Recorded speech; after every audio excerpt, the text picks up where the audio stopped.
Hey kids, how you doing? Comic Book Man here, and yo ho ho and a bottle of rum. I'm talking with Jeremy Bastian about his book, Cursed Pirate Girl. Jeremy, tell me about Cursed Pirate Girl. What is it? Cursed Pirate Girl is, I call it my nautical fairy tale.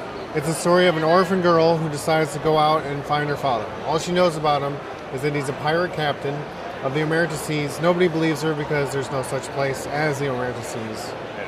She finds her way there and then has to go from pirate ship to pirate ship trying to find out sort of who her father is and where she belongs. So. How'd you come up with the idea?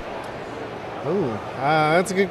I was actually standing in line for Hall H in San Diego a couple years ago, and I just had a couple ideas on an all children's book or an all ages book I wanted to do, and in sort of the vein of Alice in Wonderland and Little Nemo in Slumberland, something very fantastical, but kind of iconic in its own.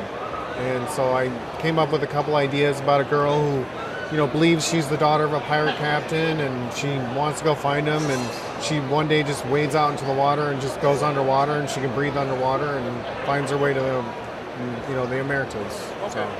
Is this an all ages book? Yes, it is. It leans a little bit more towards grim fairy tales.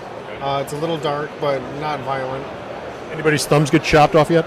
No, but in issue 1, and I try to do it as tastefully as I possibly can, she does get her eye cut out.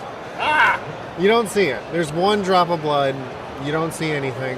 Hence the patch. Yes. Well, pirate's got to have her patch, so she's got to have the patch for some reason, so... How has your response been to Cursed Pirate Girl? What are people saying about it? A lot of people seem to really like it. It's a lot different than your average superhero tights kind of a book. It's more, in the vein of like Gustave Doré. I love Arthur Rackham, so it's more of like an old-time storybook than it is a comic book. So, I was going to say, what are your influences? Your line art is very reminiscent of political cartoons from the 1800s and early 1900s.